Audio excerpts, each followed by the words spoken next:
صلى الله عليه وسلم وعلى آله وأصحابه أجمعين. أبو رغاندا السلام عليكم ورحمة الله وبركاته. twebaza ekitiibwa Allah tabaraka wa taala atukuŋŋaanyiriza mu muzikiti gw'ekitundu kino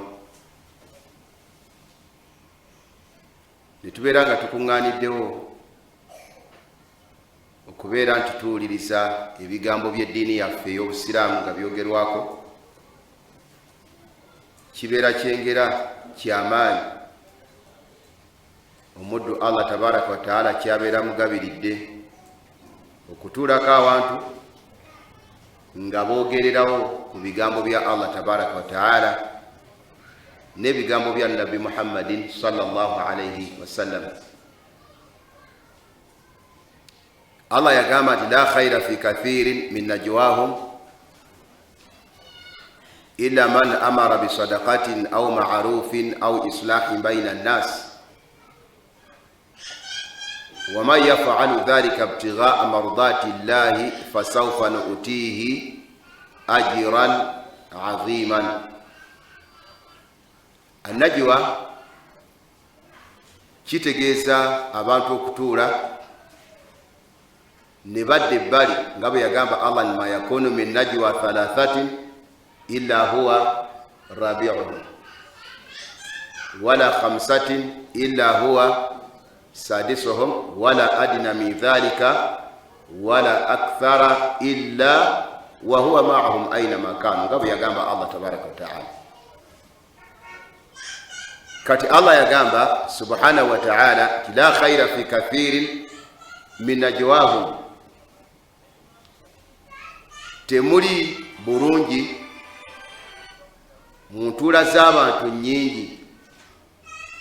Amakulu entuula z'abantu zonna ezisinga obungi tebazifunamu bulungi mu maaso ga Allah tabaraka wa ta'ala okuggyako entuula za mirundi esatu. Olutuula olusooka man amara bisadaqa,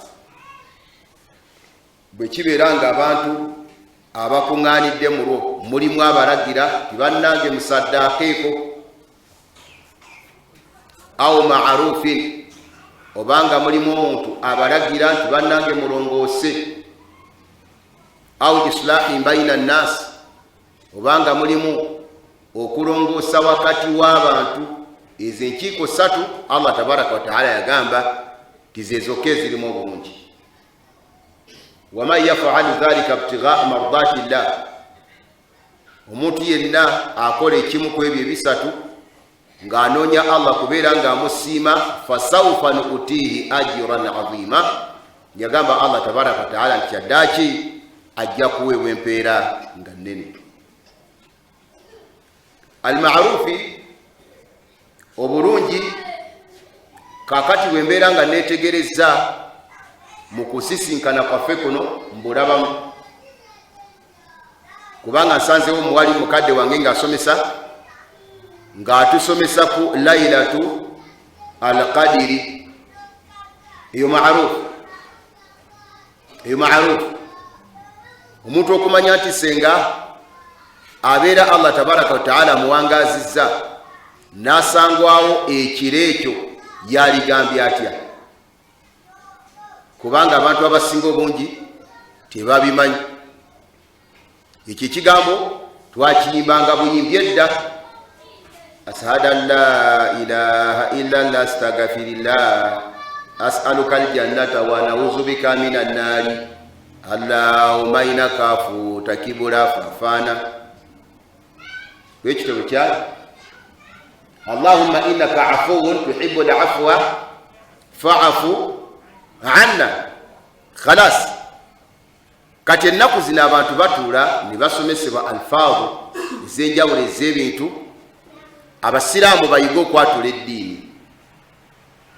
Nabagamba nti bukendeevu bunene nkyogerera gye mpangaalira eyo, omusiraamu okubanga waliwo musalahaati zatasobola kwatula mu ddiini nga kiragira ddala okubeera emabegawe mu nsonga z'eddiini. Omusiraamu abeera waawo ng'amanyi nti lailatul qadiri ngamba ntya ashhadu an la ilaha illa allah astaghfirullah as'aluka aljannata wa a'udhu bika minan nar. Eyo dhikiri ndala mukitegeta mu Luganda, eyo dhikiri ki ndala. Wabula ekigambo ekigamba nti allahumma innaka afuwun tuhibbul afwa fa'fu anni oba fa'fu anna, eyo riwaya kuva ku wakitibwa Nabbi Muhammad sallallahu alaihi wasallam. Musiraamu ateeka okuba nga agimanyi, musajja oba mukyala, kubanga eyo ddiini ye ekyateekeddwa okubeera nga akimanyi. Baganda bange, ekigambo kyaffe ekyolwaleero kaifiyatu tajdidu al-iman. Kaifiyatu tajdidu al-iman, engeri gye tusobola okuzza obujja obukkiriza bwaffe. Tukikiriza ba ahlu sunna wal jamaa nti ensonga 3 zeetoololera ku kigambo obukkiriza. Saagala kwogera ku bukkiriza kiki mukitegedde mu Luganda, wabula bino okubitegeera kikulu nti ensonga 3 zeetoololera ku bukkiriza. Ensonga esooka kwe kubeera nti al-imaanu yaziidu wa maadha wa yanqusu, nti obukkiriza bweyongera. Ekyo kye kisooka. Ekyokubiri, obukkiriza bukola ki? Bukendeera. Ekyo okubitegeera kikulu. Era bakadde baffe abamanyi batongerezaako akanyomera kagamba yazidu bitaa, obukkiriza bweyongera n'okugondera Allah tabaraka wa taala, wa yanqusu bilmaasi wal athami, ate obukkiriza ne bukendeera n'okujemera Allah tabaraka wa taala n'okukola emisango Allah gye yagana subhanahu wa taala. Si kirungi basiraamu bannange, si kirungi musiraamu yenna Allah tabaraka wa taala gwabeera gabiridde ekyenjero ekyobukkiriza okukuumiranga obukkiriza bwe mu bukendeevu. Ndowooza nammwe mukimanyi nti tewali muntu ayagala kuba na kirungi ne kikendeera. Ekyo si bwe kiri Ab'oluganda? Kino kankakase nti baganda bange abasinga obungi batera nnyo okukiraba. Omusajja agenda ku dduuka n'agula akacupa ka soda, mukitegedde Ab'oluganda, naye n'akasimbamu akaseke, wabula buli lwakwata bw'ati akacupa n'akassako mumwa n'asika n'amira, ekiddako akola atya? Mumbuulire kyemulaba kyakola. Akola atya? Atunulako. Bwe kiri Ab'oluganda, buli lwasika bw'ati omumiro ng'akola atya? Atunulako. Lwaki atunulako? Arabe ekirungi kye kino kikendeddeko kyenkanawa, ng'alinga ng'ategeeza nti gyakoma okunywa ate soda gyakoma okola ki? Okweyongerako. Aba ayina kendeera, aba ayina kendeera soda kubanga gw'omunywa. Baganda bange, ekigambo ky'obukkiriza, ekyobukkiriza, abantu tetuli ku bukkiriza ku ddaala lyerimu. Temunaba kutegeera bigambo byenjogera. Obukkiriza bwaffe tebuli ku ddaala lyerimu. Obukkiriza bwaffe bulimu amadaala g'enjawulo, nga bwe yakyogera Nabbi Muhammadin sallallahu alaihi wasallam. Kambawo ekyokulabirako kye kino. Ebiseera ebyedda wabeerangawo abantu abaalyanga emmere ey'empaka. Ene wamwe gye bali bawakanira emmere. Ate mwattu nalabako n'omukyala Naluwali, naye nga yeetabye mu mpaka ezo, agenda kuvuganya n'abasajja mu kulya. Bagenda kulya omuwendo gw'emmere nga guwerako, ate ng'emmere eri mu mbeera ekaluba okulya ng'eyokya,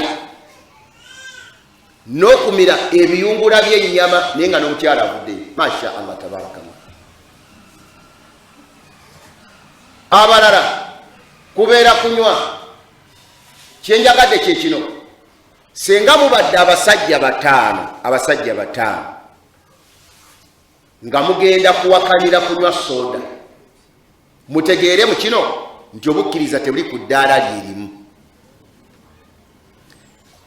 Ne babateerawo eccupa za sooda 5, buli ccupa ya sooda ne bagissaamu oluseke.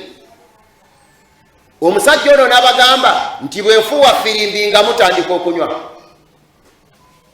ate bwenfuuwa firimbi nga mukomaawo. Buli muntu n'akwata eccupa n'agisembeza okumpi n'omumwa, nabaga nti musse ku mumwa, n'afuuwamu firimbi ne mutandika okunywa. Ne musikira sekendisi 2, nabaga nti muyimirize, ne muyimiriza.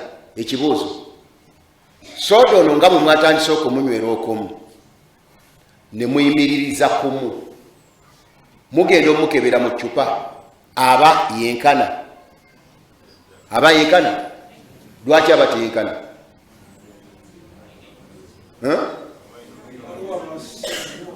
Buli omu asika lulwe.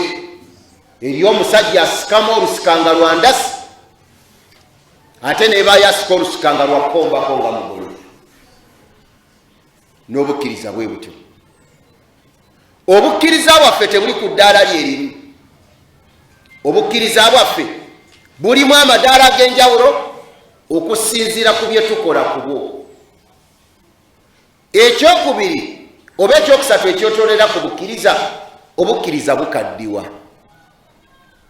Omubaka yagamba alayhi salatu wassalamu nti obukkiriza bukaddiwa nga bwolaba olugoye bwe lukaddiwa.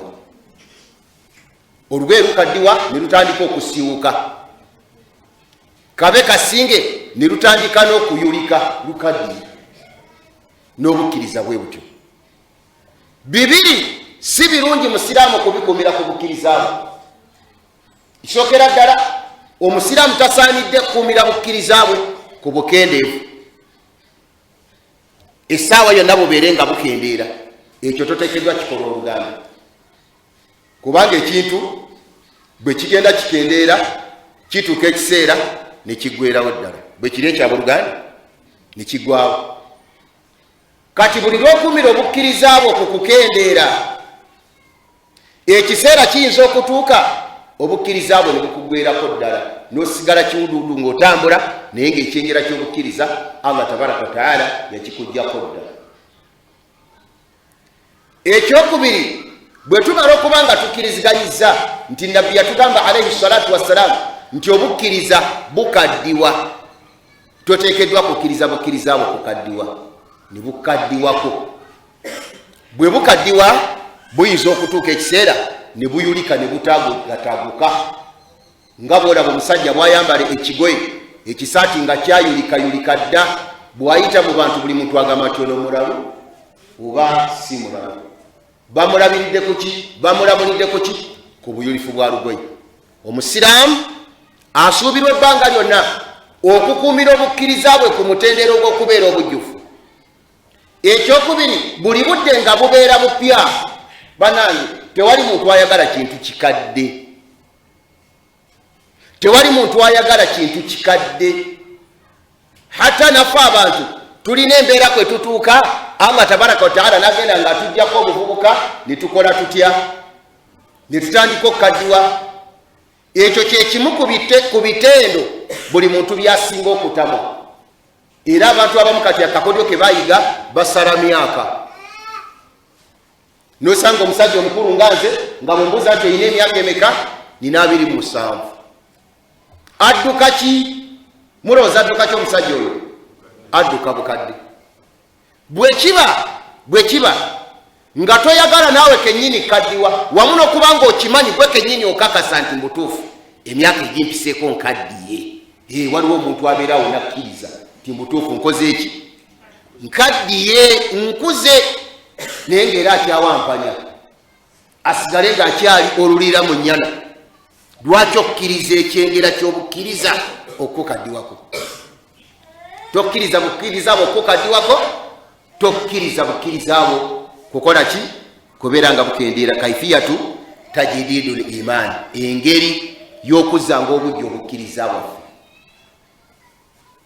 engeri y'okujja obujja obukkiriza. Nkimanya mu Luganda nti senga waliyo enkola obanga waliyo akadagala akatundibwa, ng'akadagala ako kakuumira omusajja ow'emyaka 7 mu ndabika ey'emyaka 30 buli muntu yali kakoleredde akaweke ako n'akafuna n'akamira asigala mutegeda mu Luganda. Ne bwe kibanga ekyo omuntu yali kyettanidde, lwaki tosuubira nti kikwetagisa okwettanira ebintu ebikuyamba okubeera ng'ebbanga lyonna obukkiriza bwo obujja. Waliwo wano ensonga bbiri bi'awunillahi tabaraka wa ta'ala nga zajjira mu poyinti esooka, ensonga egamba at-tawbatu warrujuu'u ila Allah. Yensonga esooka at-tawbatu warrujuu'u ila Allah. Tunoonya ensonga ezituyambako okuzza obukkiriza bwaffe. At-tawba okwenenyanga, warrujuu'u ila Allah n'okuddanga ewa Allah tabaraka wa ta'ala. Iyo sababun min asbaabi tajdidi l-iman. Eyo nsonga mu nsonga ezituyambako okuzza obukkiriza bwaffe. Nja kubabuzayo ekibuuzo mu Luganda. Omuntu akola ddi tawuba? Omuntu akola ddi tawuba? Wandi tawuba kyeki? Kale katukireke mu Luganda. Kitegeeza kwenenya. Okwenenya kujja ddi? Kasita otegeera nti okoze Allah kyeyagaana tabaraka wa ta'ala. Kubanga kulluna muqassirina, fenna tulina obukendeevu. Waliwo ebyonoono bye tugwamu nga tugenderedde nenga tetugenderedde, n'ebyonoono bye tukola nga tumanyi nenga tetumanyi. Allah tabaraka wa ta'ala yatuggulirawo omulyango gwa tawuba. Kyova olaba tawuba eyo tugisanga mu bikolwa, ng'olina ebikolwa byokola ne bitegeeza nti nno okoze eki, weenenyeza, ne tugisanga n'ebigambo. Tolaba omubaka Muhammadin sallallahu alaihi wasallam yatuyigiriza nti omuntu bw'abeera nga amaze okusaala agamba atya? astaghfirullah 3 marrat. Mirundi emeka? Agamba ki omusajja oba omukyala? Nsaba Allah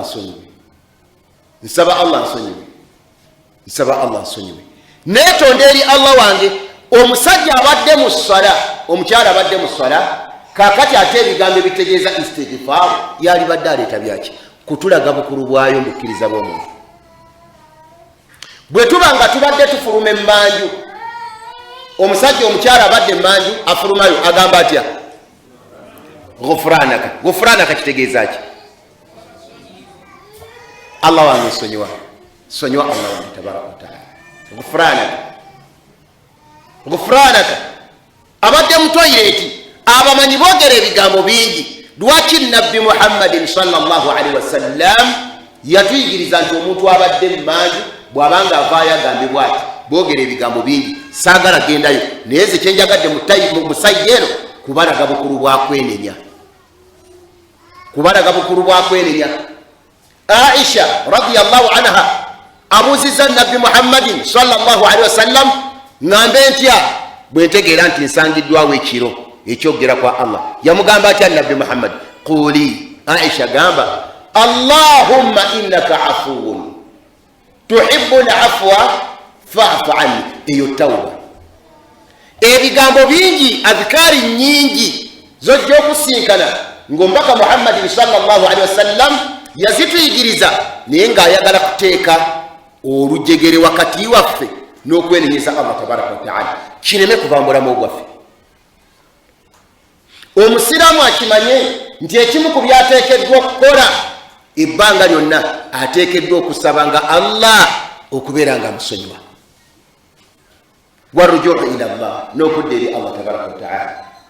At-tawba, okwenenya. Warrujuu'u ila Allah, n'okudda eri Allah. Amakulu obadde olina ekyonono kyokola, ekyo n'okireka lillah, bw'omala n'odda eri Allah tabaraka wa ta'ala.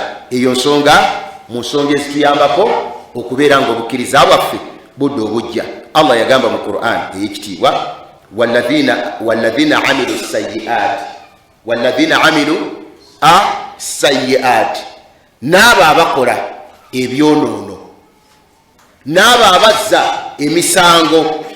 Bwe bamala okuzza emisango, thumma taabu min ba'diha, n'oluvannyuma ne beenenya ne basaba Allah nti Allah tusonyiwe subhanahu wa ta'ala. Yagamba Allah nti wa amanu, bagase bimeka? Balese ekya tawba. Walladhina amilu sayyi'at, bakoze ebikyamu. As-sayyi'at jamu sayyi'a, bakoze ebikyamu bingi. Bwe bamaze okukola ebikyamu ne bajjukira nti mu butuufu tusobezza, thumma taabu min ba'diha, oluvannyuma nga bakoze ebyonoono ne bagamba nti Allah waffe twenenyezza, tuzze gy'oli. Wa amanu, n'oluvannyuma ne bakkiriza Allah tabaraka wa ta'ala, inna rabbaka min ba'diha laghafurur rahim, mazima ddala omulezi wo oluvannyuma lw'okwenenya musonyi ate musaasizi. Allah tabaraka wa ta'ala, tewali kintu abooluganda kisinga kusiimya Allah tabaraka wa ta'ala kuva mu muddu we ng'omuddu okubeera ng'abadde akoze ekyonoono n'ategeera nti eriyo Allah yaghfiru dhunuba. Yaghfiru madha? Adhunuba. N'amugamba nti Allah wange nsonyiwa. Allah yagamba mu Qur'an, wa inni laghaffaru liman taaba wa amana wa amila saliha thumma ihtada. Bw'atyo byagamba Allah tabaraka wa ta'ala.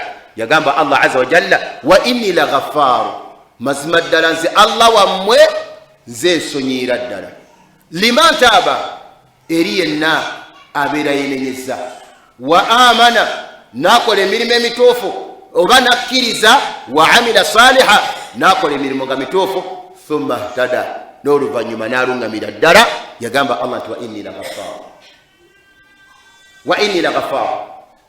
Ekigambo kino ekyokwenenya ne tuleka ebyonoono, ekimu ku byenjera Allah byatuwa tabaraka wa ta'ala, obukkiriza bwaffe abuzza obujja. Obukkiriza bwaffe abuzza obujja. Naye omuntu yenna akola ebyonoono nabeera nga musirru ala ma'siyatihi, musirru ala dhunubihi, musirru ala khati'atihi, nasigala ng'alemedde ku bikolobero, omuntu oyo Allah kyakola tabaraka wa ta'ala amuggyako kyenjera kya bukkiriza. Tolaba nabbi bwe yagamba alayhi salatu wassalam nti man zana, mumanyi obwamalaaya? Obwamalaaya mumanyi abooluganda? Obukaba bubeera mbasajja, bubeera ne mu bakyala, ate ennaku zino bukutta akati. Ennaku zino obwamalaaya, Allahu akbar walillahi, tusaba Allah tabaraka wa ta'ala sasi. Obwamalaaya bufuuse taabu. Abantu bendera ku buli mutendera, abakadde nga nze benda. Nosanga omusajja nga muzeeyi nga nze naye ng'akola ki? Ng'ayenda. Era nga yeekuumira mu lubu lw'abavubuka naye nga mukadde.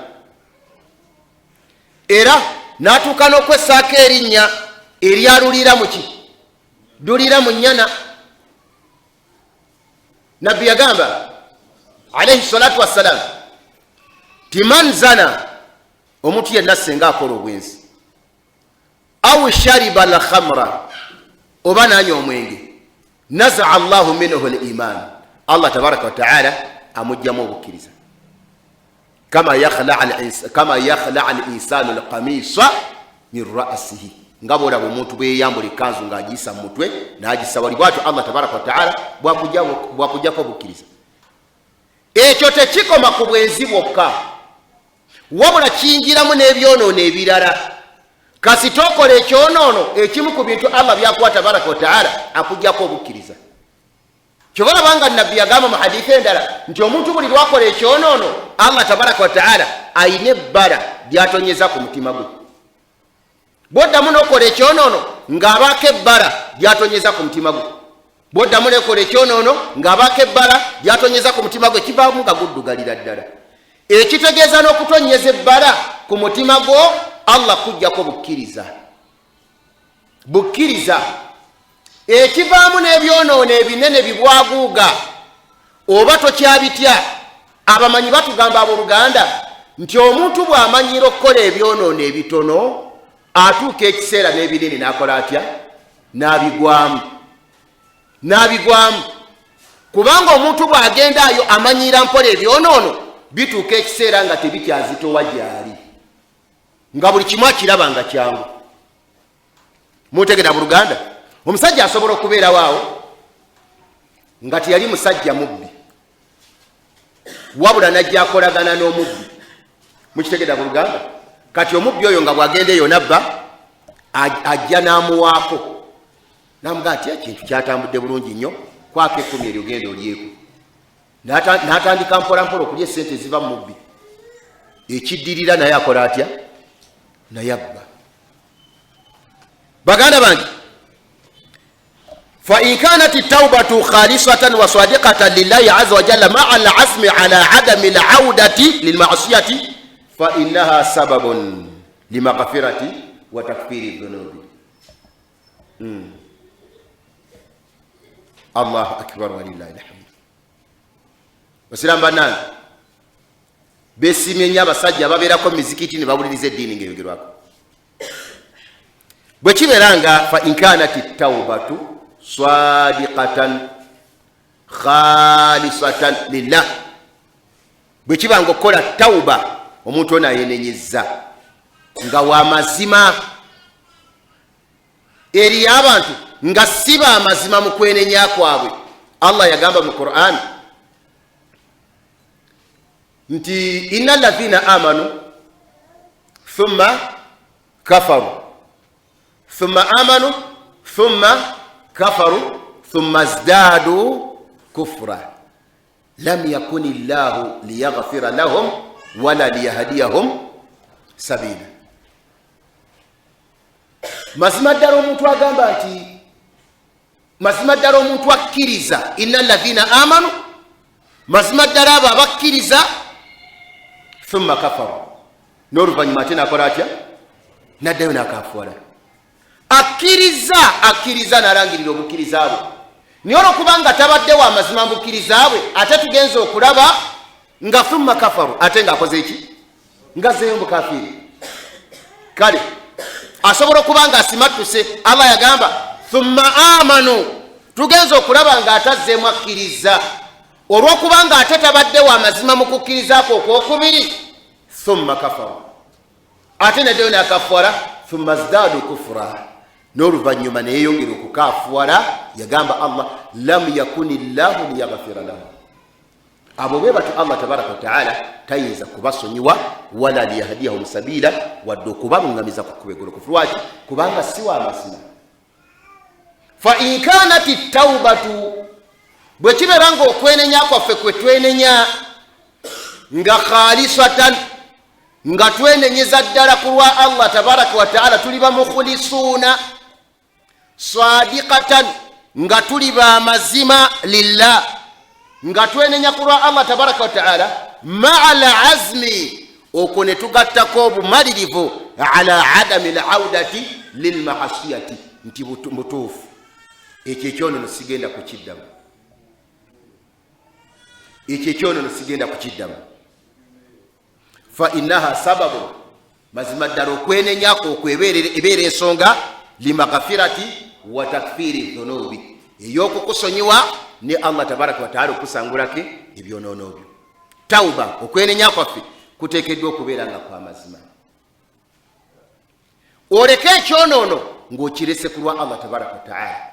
Baganda baffe bangi baleka ebyonoono olw'okujja kwa Ramanzaani. Bwe kiri ekyo? Bwe kiri. Ate ogwo omuze gukomawo buli mwaka, ogwo omuze gudda buli mwaka. Omusajja kuyiga eri eyaggwe ya Ramanzaani bwe yagendako mu Kaliyoki yavaayo ne malaaya n'agiteeka ewaka.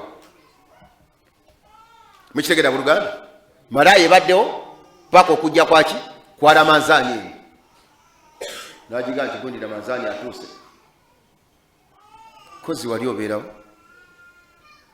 Tyadda mbeera gye. Togenda kuzitya kisiibo kyange. Ddayo. Ddayo. Kati ku Idi eya Ramanzaani eyo waliyo agenda okukola ekikolwa kyekimu. mwerabidde nti okujja kw'omwezi gwa Ramadani shaharu tauba, mwezi gwa nabbi Ramadani yatuka nabbi agamba ataakum shaharullah, mujjidde omwezi gwa Allah tabaraka wa taala shaharu tauba, mwezi gwa kolaki gwa kwenenya, shaharu maghfira, mwezi gwa kusonyibwa, shaharu rahma, mwezi gwa kusaasira.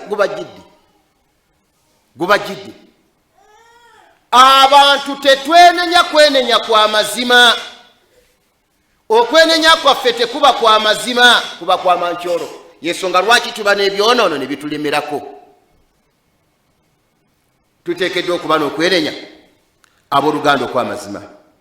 Lidha n'olwensonga eyo yambaghi lilmumini, kisaanira yambaghi ala almumini, kisaanira kumukkiriza yenna musajja oba mukyala an yahrisa ala murajaati nafsihi, ye kennyini yenoonye. Weekebere, buli muntu yamanyi obukendeevu obwo. Balil insanu ala nafsihi basir, buli muntu yemanyi, buli muntu yemanyi. Basiramu bannange, osobola okulimba abantu bonna mu nsi ne bakkiriza nti oyogera mazima, n'ebibiri toyinza kubirimba. Tosobola kulimba Allah tabaraka wa taala. Ekyokubiri ki?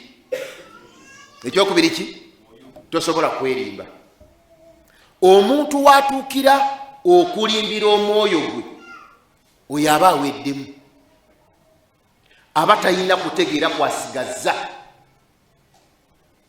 Naye yennyini ne yeerimba n'akakasa nti kyayogera kituufu, oyo aba agenze wala. Muntu abeerawo awo n'alimba abantu bonna, n'akulungutana, n'aparaparanya, naye ng'amanyi nti nnimba. Bibiri toyinza kubirimba. Allah tabaraka wa taala toyinza kumulimba, naawe toyinza kwerimba. Kyekigambo kya Allah kyagamba bali linsanu ala nafsihi basira walau alqa maa adhira. Ne bwabeera ng'asobola okweteekako ebisonyesa ebyenjawulo, naye aba amanyi nti mbutuufu nina obukendeevu. Kisaanira kumukkiriza yenna an yahrisa, okubeera ng'awankawankira ala murajaati nafsihi, okubanga yeekebera. Umaru yagamba Ibn al-Khattabi, hasibu anfusakum qabla madha, qabla an tuhasabu, mwebale nga temunnaba kubalibwa. Twogera ku nsonga esuubirako abooluganda, okuzza obujja obukkiriza bwaffe budde bujja. Buli Allah lwakusaasira tabaraka wa taala nozza obukkiriza bwo obujja, ekyo kiba kyengera kyabakuwadde ow'ekitiibwa Allah subhanahu wa taala.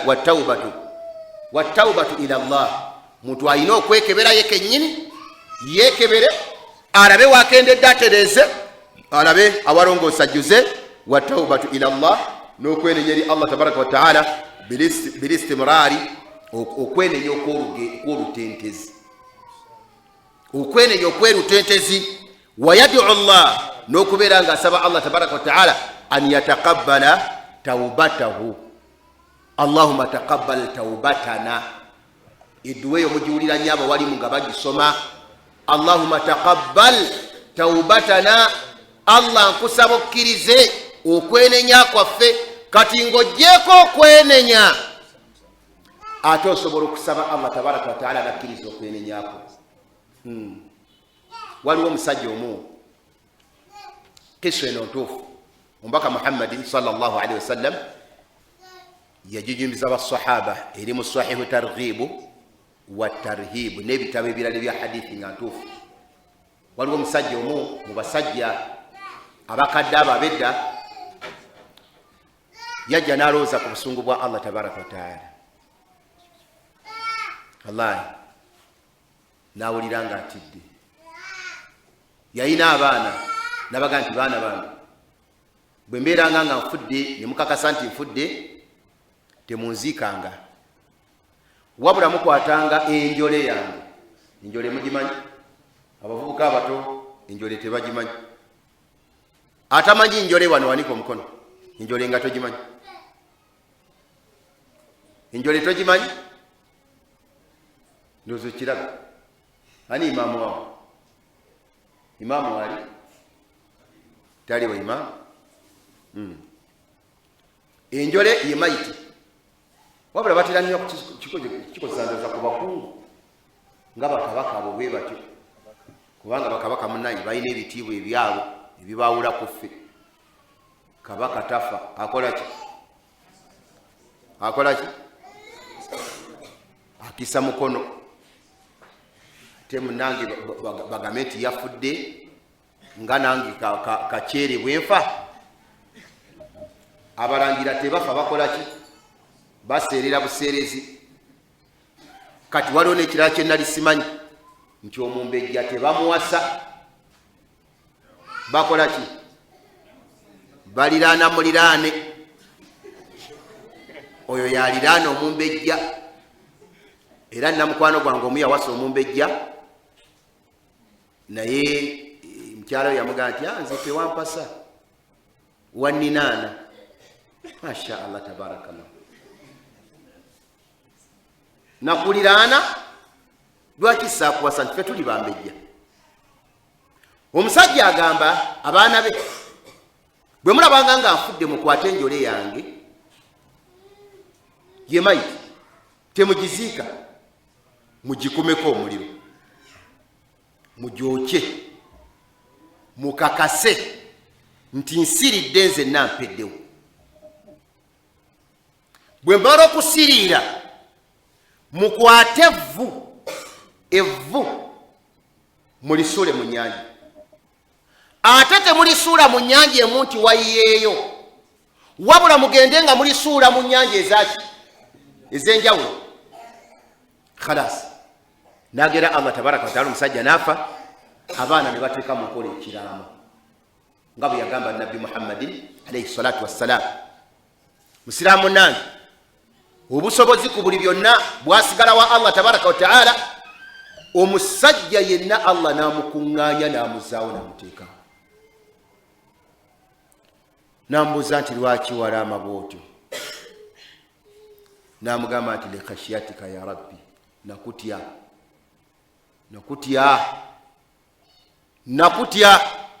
Ne ndowooza nti bwe banaakola ekyo nja kubulako Allah, tolina gy'ojja kunsanga. Allah n'amugamba qad ghafartu laka, kusonyi. Ekyo kiyayina muli ekyo mukiwulidde ekyo, okumanya nti ewa Allah eriyo ebizibu. Allah abonereza abamujoze, ekyo kyokka tawuba, kwenenya.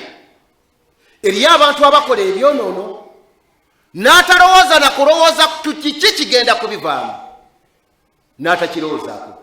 Banange, kiba kikulu nnyo okutya ebigenda okuva mu bibonerezo byaffe wa Allah tabaraka wa taala okusinga ebitono ebiva mu bantu.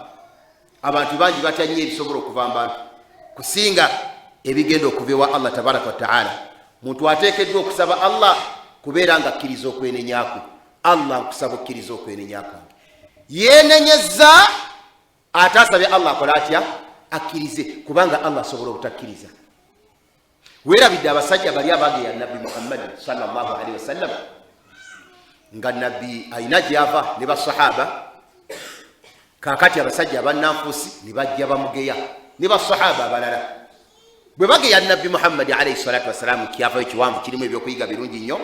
Kyenjagaddemu Allah agamba Nabbi Muhammad, wala in sa'altahum, abasajja abo singa onobeera obabuuzizza nti lwaki mwangeyezza, lwaki mwagambye bwe muti ne bwe muti, la yaqulunna, bajja gambira ddala, innama kunna nakhuudu wa nal'abu, twabadde tunyumyamu munyumya na kuzannyamu tutwaliriza olugendo. Allah yagamba nti qul abillah, bagambe nti ku Allah tabaraka wa taala wa ayatihi, ne ku mateeka ge wa rasuli n'omubaka we, kuntum tastahzi'un, kumba badde musagira la ta'tadhiru, temutawaana kwetonda, qad kafartum ba'da imanikum, mukafuwadde oluvannyuma lw'okubeera nga mbadde bakkiriza. Allah gati wala qad qalu kalimata al-kufri wa kafaru ba'da islamihim. Osobola okukola ekikolwa wallahi ne tawba yo Allah n'agigoba tabaraka wa taala. Tulina okwegendereza Buganda, tulina okwegendereza. Osobola okukola ekikolwa Allah n'anyiga tabaraka wa taala, ne tawba yo nagana okugikiriza. Mwerabidde Firauna alayhi la'ana. Mwasoma ku Farao. Oyo musajja Farao yakola ebikolobero omwali okweyita Katonda. Yaga nti ana rabbukum al-a'la. Mu kifaako ekyo mulowooza ku kyokuba nti nze Katonda wa muwawaku. Banna abasajja bali mu nsi. Oyinza okwogera ekigambo bwe kityo ng'era bolaba abantu bwe boogera olwaleero ne baddira ebitendo bye baali badde batenda nabyo ne Allah tabaraka wa ta'ala ne babitenda ne bantu bannaabwe. Mukitegera Buganda kino kigamba bulijjo abasiraamu kamala byonna. Masha Allah tabaraka. Kamala byonna. Kamala byonna mukimanyi kitegeeza Buganda. Oyo tewali kyatamala. Oyinza okuddira ekitendo bwekitono okiteeka ku muntu. Mwatu noli n'atambula ng'ajagira nze kamala byonna. Masha Allah. Farao alayhi la'ana bwe yamala okwogera byayogera ne byakola byonna yagala okukola tawba. Allah mugamba al-ana waqad asayta qablu. Oyagala kukola tawba kakati ng'emabegako yonna obadde mujeemu. Namugamba nti la kati okusaba Allah okukkiriza okwenenya kwaffe abooluganda kikolo. Fa innaha rahmatun min Allah. Olw'ensonga nti Allah okukkiriza obukkiriza tawbayo akoko kakubeera kusaasira okuvudde wa Allah tabaraka wa ta'ala. Allah nakkiriza tawbayo neweenenya Allah nakkiriza nti nkusonye rahmatun min Allah abeera kusaasidde Allah tabaraka wa ta'ala.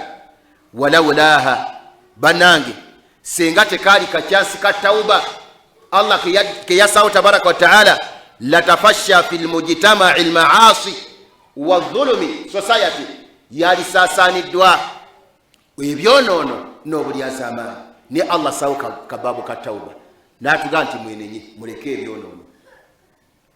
Mwenenye muleke ebyonoono. Si kyekyoka kama anna sayyi'ati wal ma'asi tud'ifu al-iman. Tud'ifu al-iman nga bw'olaba nti ebibi bye tukola n'ebyonoono binafuya obukkiriza bwaffe. Obukkiriza bwo ne bunafuwa naawe kennyini n'obunoonya nga tobuwulira. Ennaku ezo nali ngenda ku muzikiti okusaala mu Ramadaani eno. Nze nsiibulukira ku kyalo era gye nsaalira ettalawiya. Naye bwe nali nyambuka okugenda okusaala nensanga omusajja omu ng'ayambadde bulungi ekkanzu ayina watudde asazeeko alasa luboozi. Nagamba nti sigenda kusaala. Senyiga nnuma ne bwekutama bwe nti mpulira nga mutwe gubula kumbuukako leka mpumulemu. Nalowooza ebigambo bingi ku musajja oyo naye nga nti ddala senga wabaddewo ddiiru efuna mu ddiiru ezaano ku duniya. Kubanga eriyo abantu nga bwebeera ddiiru nga weeringa ya duniya wallahi ne bw'aba ali ku ccupa za musaayi ayinza oga nti musooke mumpummuzeemu mala okutula ddiiru. Sibe kiri. Naye omusajja atudde wano waali si waasula nti ali ku kitanda.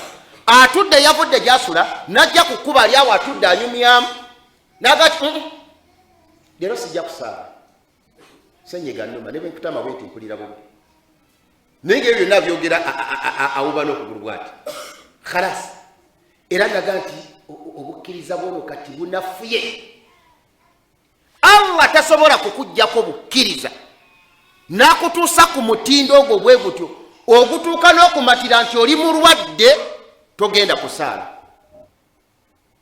Oba onafuye nnyo. Oba onafuye nnyo.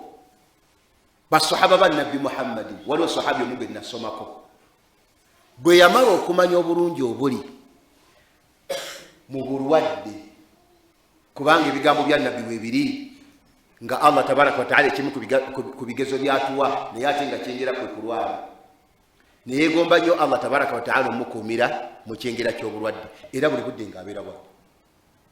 Yabeera bwatyo paka bwe yafa ng'abeera akankana naye n'asaba Allah nti Allah nkusaba onnyange ondekerewo ebiseera ebyo byo nga mbeeramu. ekiseera ekyeswala nga bwetuuka ng'ondekera obulamu nga ngenda ngisaala mu jamaa, n'ekiseera ekyogenda okulwana mu jihaadu fisabilillah. Era bwe bayaziinanga ng'ateerera masha Allah ajja muzikiti ng'asaala, olwatoolanga salaamu ng'addamu nga kankana. Bw'atyo bwe yawangala paka lwe yafa radiyallahu anhu. Muntegera mu Uganda, omusajja akugambye sigenda kusaala olwaleero, seewulira bulungi, bulyamu lukamunguluze lusenyiga senyiga olwo. Kati ekireeta ekyo obukkiriza bubeera bunafuye kyekigambo Sheikh kyagamba nti kama anna sayiati wal maasi tud'ifu al-iman fil qalbi, gye tukoma okukola ebyonoono ebyo binafuya obukkiriza baffe mu mitima. Obukkiriza ne bunafuira ddala n'otuuka ekiseera ng'olina by'otakyalaba nti binene. Tusaba Allah tabaraka wa taala beere nga tusaasira lidha. N'olw'ensonga eyo falqalbu bihajati litajdidi imanihi wa tawbati, negubeera nga omutima gw'omuntu gusigala nga bihaja, nga guli mu bwetaavu butagambika, litajdidi imanihi, okubeera nga guzza obujja obukkiriza bwagwo, bitawbati n'okwenenya. Lidhalika, olw'ensonga eyo atiba Allah subhanahu wa ta'ala, Allah kyeyava agobereza al imanu bitawba, obukkiriza n'abugoberezaako okwenenya. Muteeka erigamba nti walladhina amanu wa amilu salihati walladhina amilu sayiati thumma tabu min ba'diha wa amanu. Mutegedde mu Luganda. Nolwekyo insha Allah subhanahu wa ta'ala ninayo darusu ndala mu budde butono obuddako, bannize ku muzikiti Nakasero, ngenda kusomesa insha Allah ta'ala. Nsuubidde nti akadde kentali basoboka baletamusa naali badde sijja naye olw'okubeera nti yali ndagaano kuva emabega, olwayo nina eddurusu 6 bwenvaano ngenda Nakasero, ate nveewo ngende e Kagoma, ate nveeyo ngende Nansana wali ku butangawuzi, ate nina darusu endala gye ngenda okufundikira nayo. Kakati nja kusaba insha Allah ta'ala nkomaawo tubeere nga tusobodde okwawukana mu bwetyo. Jazakumullahu khaira. Assalamu alaikum wa rahmatullahi wa barakatuh.